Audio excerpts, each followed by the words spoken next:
the upper atmosphere of the motoring world, somewhere above the luxury SUV but below the supercar, there exists a rarefied layer where, even if you have the money, you don't have a lot of choice. That is the realm of the luxury saloon, where every motoring need is taken care of, at a price. And inside that realm, there is an even rarer breed. The performance luxury saloon is a bit like a supermodel butler who's also a world champion boxer. Good looks, great luxury, and brutal performance. There are just a few options on the market: the Mercedes-Benz S65, the Maserati Quattroporte GTS, the Jaguar XJ Supersport, and this Audi.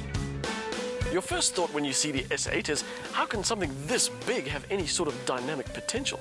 It's 5.1 meters long, it's almost 2 meters wide, and it weighs 2 tons. Not exactly the platform on which you build performance. Just looking at it doesn't give away much either. Yes, it's got the chrome bits and the quad exhaust pipes, but it's huge, and its wheels are too small. It's a little difficult to believe that 20-inch wheels could be described as too small, but in this context, they just are. But when faced with a car that has such unbelievable presence, the lack of some extra wheel diameter seems kind of insignificant. The S8 is an incredible looking machine in a way that puts most of its competition into the category of pretty boring by comparison. Parked next to this Audi, the Merc looks fat and unsubtle, the Maserati looks plain and a little dated. It's only the Jag that puts up a good fight, and for my money, it's too close to call. The S8 with its LED detailing and potent style makes it very hard to ignore.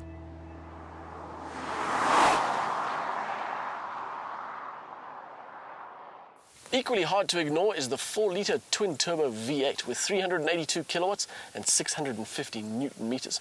0 to 100 time is 4.2 seconds, and top speed is, of course, limited to 250. But along with some impressive figures come some impressive technologies. The S8 will run on 4 cylinders only when needed. It automatically shuts down and re-engages half the engine depending on driving conditions. It's a seamless system, the effects of which you're only likely to notice on your fuel consumption figure. But this car is eager to get up to speed. Despite its instant acceleration and atomic power, it's all very calm. There isn't even a lot of noise, just a sort of low rumble from the back as you're propelled along. And when you're faced with corners, you find it's got very good grip and it's very stable, but it's all very unfussed. The air suspension plays its part in that particular trick, although given the dimensions and the weights it's dealing with, it's less of a trick and more of a miracle. In normal driving mode, the S8 wafts along like a good luxury saloon should, making sure you're taken care of.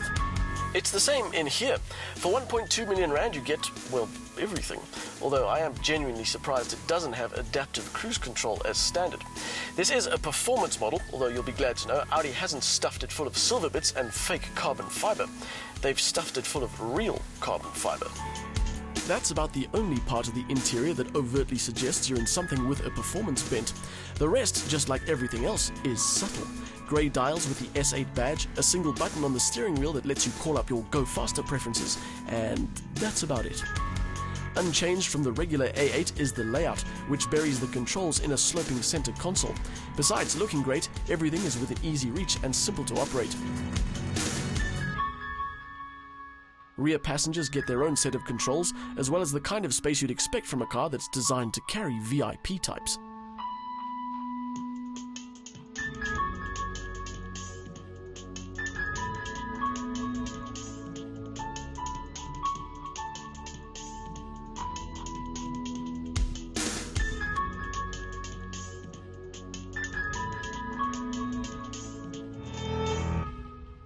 And that's the thing about this car. Despite the speed and the grip and the carbon fiber, it's still a luxury saloon. It's still designed to get you to the opening of Parliament, just quicker than everybody else, which is good from a passenger point of view, but from a driver point of view, it's just not that involving. Impressive, yes. Involving, no.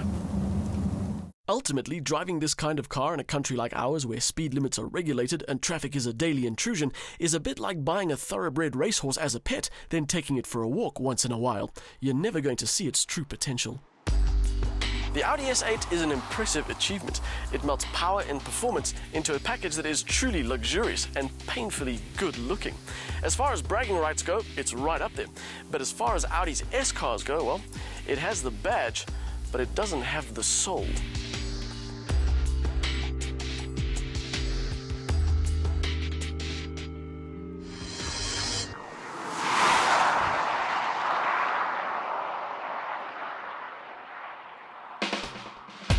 2 turbos and 8 cylinders ensure there's plenty of power when you need it, and clever engine management results in an impressive average fuel consumption figure.